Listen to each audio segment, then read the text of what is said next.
Hello and welcome back to the Enneagram Edge. This is Margot Zayer, and I'm so excited that you joined us today for this newest episode. This is about when the visionary leader experiences stress. So, if you're known for being an enthusiastic, future focused, and leader, this episode is for you. So, in the Enneagram, the visionary leader corresponds to type 7. This is the type that has a lot of energy, a lot of innovation, a lot of possibility and momentum. And the visionary leader is often quick thinking and full of imagination and ideas and what's next. They help teams and businesses expand by spotting new opportunities, generating excitement, and opening up to new ways of being and of moving forward. So, at their best, they're really inspiring and innovative and deeply energizing to be around.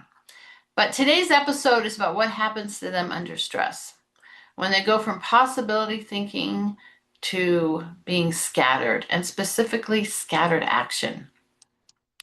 Because under stress, these same strengths can shift, and they can shift into idea hopping, they can shift into distraction and avoidance of taking action, lack of follow through.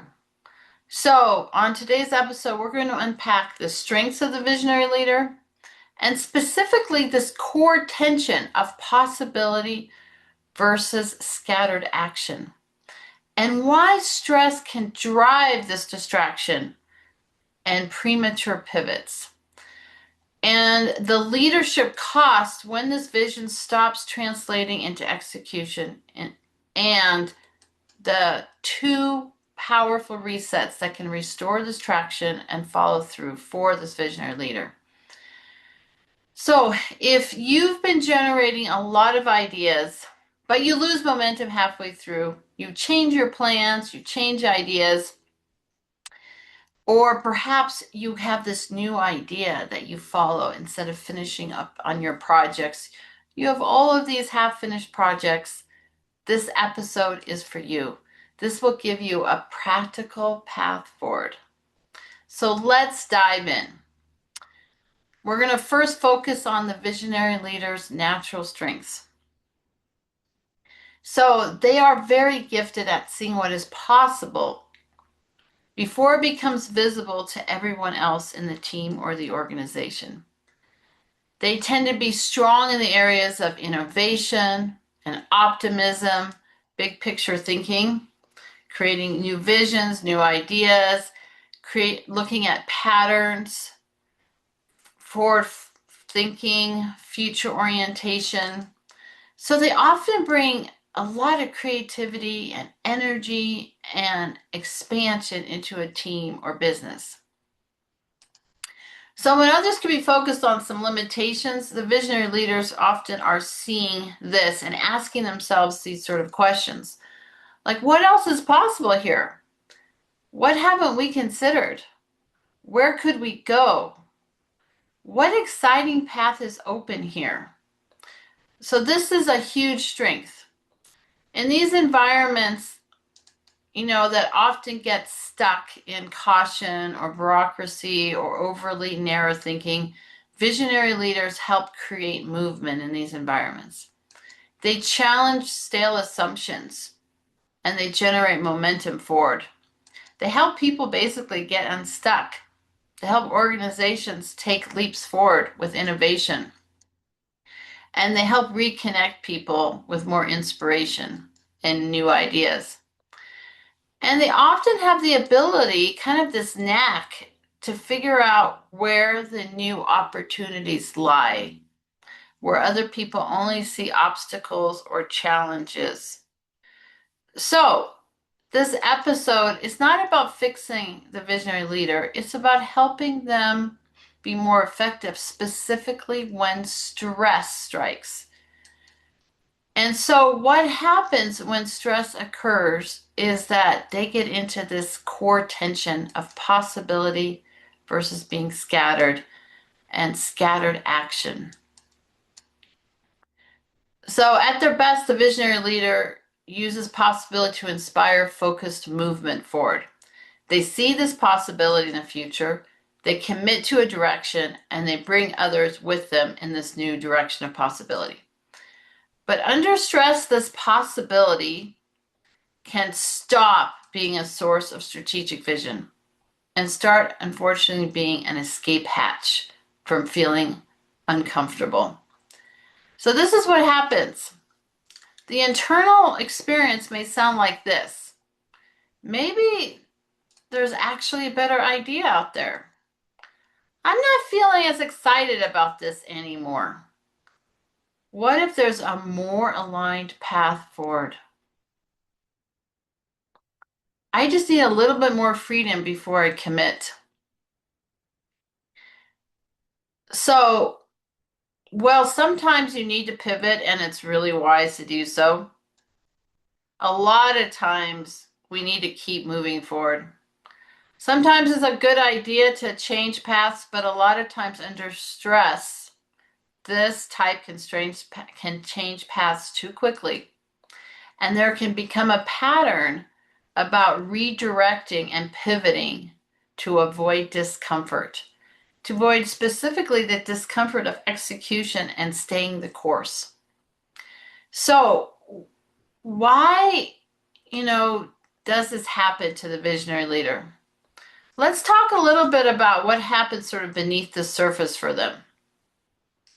So, visionary leaders love the energy of beginnings.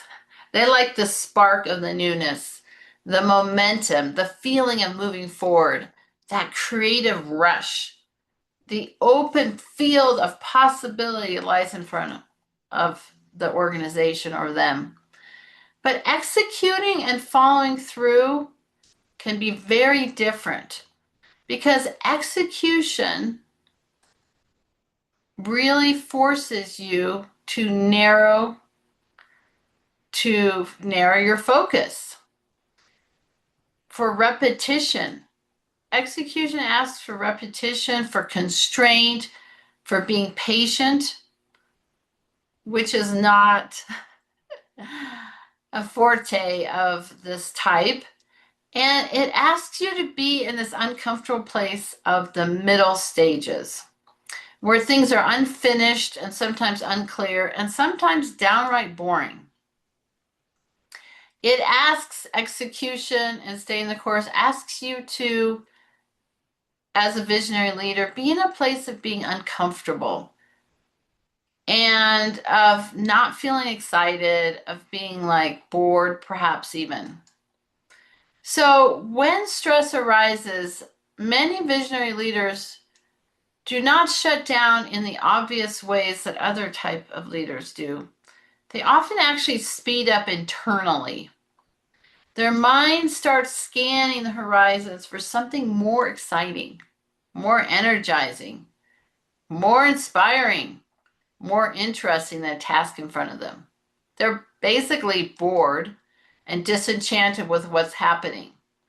So rather than staying the course and committing to the discomfort of follow through, they start moving forward towards a new idea, a new plan, a new possibility, new direction, a new stimulation. And while none of this is bad in itself, the problem is when the next idea becomes a way to avoid the friction of execution. Because when you can't commit to executing something, you never arrive at the finish line. And if you jump course too quickly, you're never going to arrive at your goals.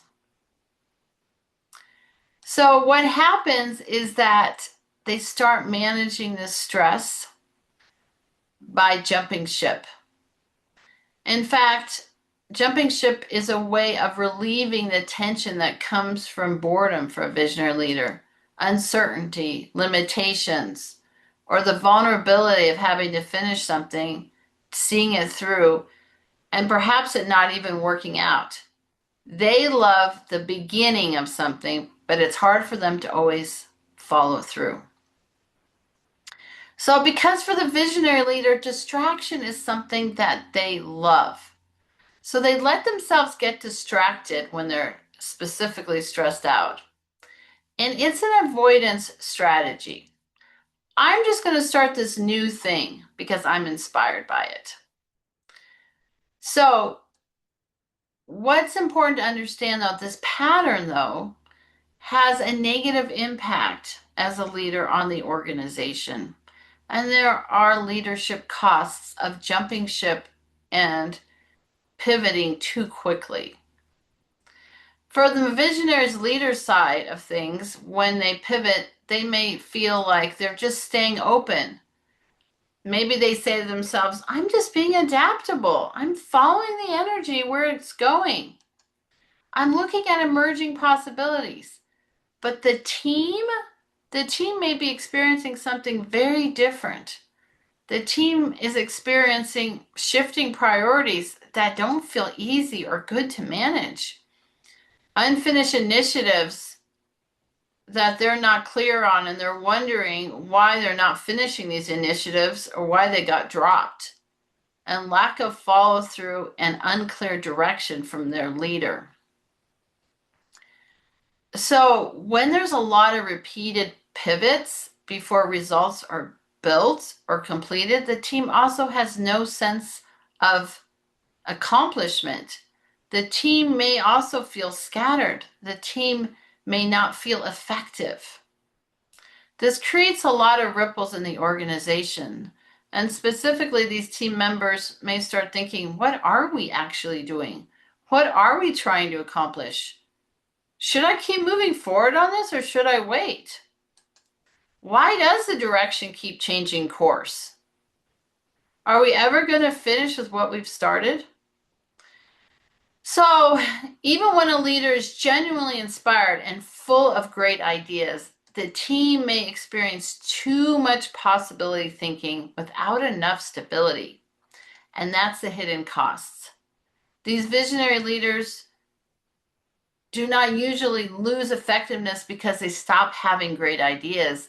They lose effectiveness because their ideas stop landing in a disciplined execution, because they stop their team from moving forward to accomplish the end goal. This is a really important distinction, is that your inspiration as a visionary leader isn't the problem. Your creativity isn't the problem. Your expansive thinking isn't the problem. The real issue is that when possibility keeps pulling you away from your required work, when the possibility pulls away the team from focused execution, there is no sense of accomplishment and you don't arrive at your end goals. So here's a key reframe for visionary leaders. Not every new idea deserves immediate movement. Some ideas just need to be captured, but not chased. Keeping an ideas journal, by the way, as a visionary leader is a great idea. Just write everything down, but don't get into action on every idea that comes your way. And some possibilities are real ones for the future, but they don't deserve to have attention right now. They're only escape mechanisms to escape the discomfort of staying where you are right now, which may lead to the goal you're seeking. You have to stay the course. Visionary leaders often assume that if the energy drops, if they no longer are excited about something, then something must be wrong with their vision. Something must be wrong with the plan. So they pivot. But often nothing is wrong. They just simply have to hunker down a bit. They have to focus more on steadiness, on action rather than stimulation. And that's where this middle zone really matters, where getting things done matters. Because this leadership is not just about generating these visions, these ideas. It's about how to carry this vision out, how to actually get it executed, how to make a difference in the world because of this vision. So it's important to focus as a visionary leader on being restraining yourself and saying to yourself, that's a good idea, but not now. I need to see my current idea through. Perhaps saying to yourself, this feels uncomfortable, but I'm going to stay the course. Or I don't need a new direction. I just need to keep moving forward on this current direction. So, or to even ask yourself this question, which is super helpful. Actually, the statement, the next breakthrough may not come from finishing it. It may come from not pivoting. And to focus on breakthroughs being about finishing and not changing courses. So for the visionary leader, there are some really important reset levers that can help you shift out of your natural desire to pivot and help you stay the course. And we're going to talk about both of them right now. So lever number 1, it's about anchoring your vision to one execution priority, one focus. So when the visionary leader is stressed, their attention is very fragmented. There's multiple great ideas competing for their energy. Everything feels interesting. Everything is full of possibility. And as a result, they often have little momentum forward because of this fragmentation, this scatteredness. So this reset lever is about anchoring one execution priority. What's the most important thing to focus on?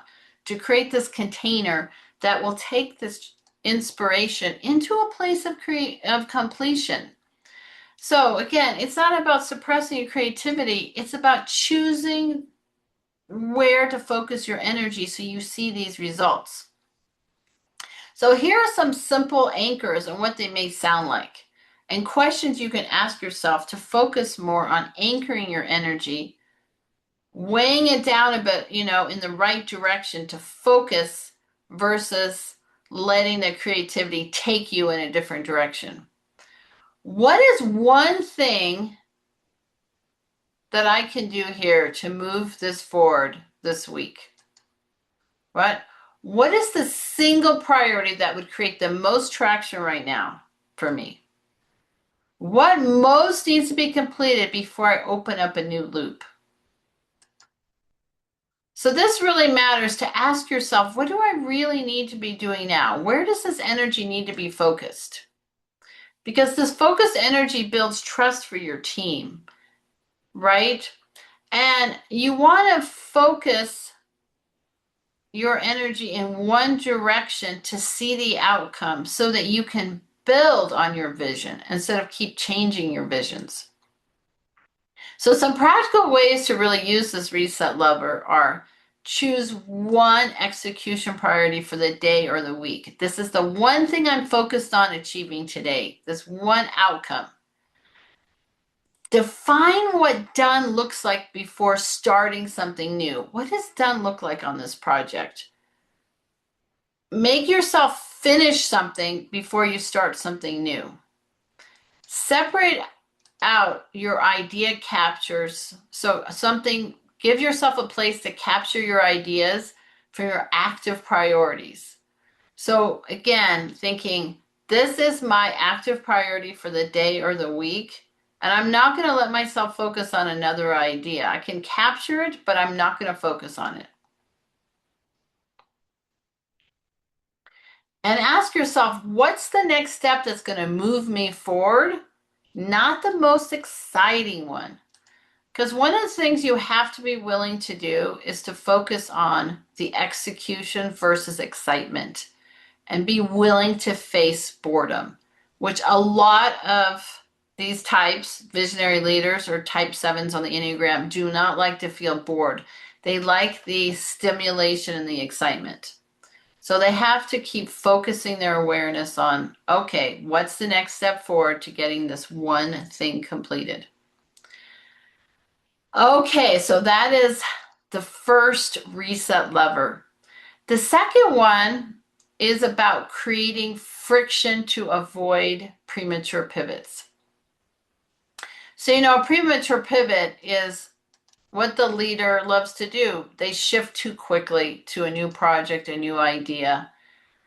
And it's important to be able to set in place systems or process to avoid this or slow down these pivots. So one way to really think about this is to give yourself some guidelines as a visionary leader. Perhaps you wait 24 hours before changing direction, or write down why you really want to pivot and ask somebody else's opinion about whether you really should pivot and whether it's a good idea or if it's just something you want to do.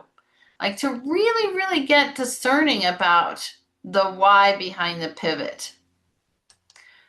The other really juicy place to focus on is to identify what discomfort you're trying to avoid. Because these types are uncomfortable with staying the course. There's a discomfort, whether it's boredom, whether it's a fear actually that perhaps you've made the wrong decision, but what's the discomfort you're trying to avoid? Perhaps it's the discomfort of the commitment, the discomfort of feeling like there's something better out there, the grass is always greener syndrome. What exactly are you trying to avoid by pivoting? And then ask yourself this important question. What would happen if you stayed the course for one more week, one more month? Like focus on what the possibility is in staying the course and where you are today. The other thing is to focus on milestones and to have these milestones specifically outlined and planned out. And okay, I must complete these milestones before I pivot to see whether this really has legs, to see if it is going in the right direction, and if I can get the outcome I deserve and want for my team and my organization. So before you open a new initiative, make sure that you complete all the milestones you've set in front of you instead of just going off in a new direction. Remember, this is not about boxing you in. It's about protecting your leadership from these impulsive redirections and pivots. So a few important questions that you can ask yourself, again, to help you here is, am I pivoting because the strategy is wrong or because this execution or follow through feels hard or boring for me? Is this new idea truly better? Or is it just more stimulating and interesting for me? And what discomfort am I trying to outrun? What am I maybe running away from? What am I trying to run towards? What would discipline follow through really look like here? And why would this be helpful for me and the organization? Because sometimes the most powerful thing a visionary leader can do is pause before acting on inspiration. Because while inspiration is super valuable, not every burst of energy is a better plan. That's right. Something to keep in mind. So what does growth really look like for a visionary leader? It looks like learning how to pair inspiration with execution. That's right, they go hand in hand. And that's where you are the most powerful, when you combine inspiration with execution. It's building the ability to stay focused with the process, focused on follow through, even after this excitement fails. And it's also recognizing that under stress, your mind is naturally going to move to more possibility thinking as a way to avoid discomfort. And to choose to be grounded in follow through instead. So this might look like you making sure that you have fewer active priorities so that you do accomplish those few that really matter. That you may focus on more completion before expansion. And staying present in the messy middle of execution and being okay with that. Letting structure support your vision instead of competing with it. again, creating those milestones and those goals and just sticking to making those happen. So you don't lose your edge by doing this, by sticking the course and follow through. You increase your impact because things get completed, because impact happens. So it's really about you being able to sustain and build and create follow through so that your vision becomes a reality instead of just a vision. So if this episode resonated with you, here's a quick question you can ask yourself to really think about this week. Where might possibility be pulling me away from the execution that would actually move this vision forward? And a second important question to ask yourself this week is, what would it look like to stay the course, to stay with one priority long enough to create real traction? So remember, your innovation is a strength, your optimism is a strength, your big picture thinking is a huge strength, and your ability to see possibility is a strength. So this invitation today is about making sure to not let stress turn your vision into a scattered action. It's about anchoring into this, anchoring the possibility, staying with the work, staying with follow through, and letting your vision become this reality. So if you'd like support in handling stress and burnout more effectively as a visionary leader, I have a free resource for you called the Burnout Code, and you can download it in the show notes. And if this episode resonated with you, please follow the podcast, and share it with another visionary leader who could use it too. Thanks so much for tuning in today, and I'm glad you're here, and I'll see you next time on the Enneagram Edge.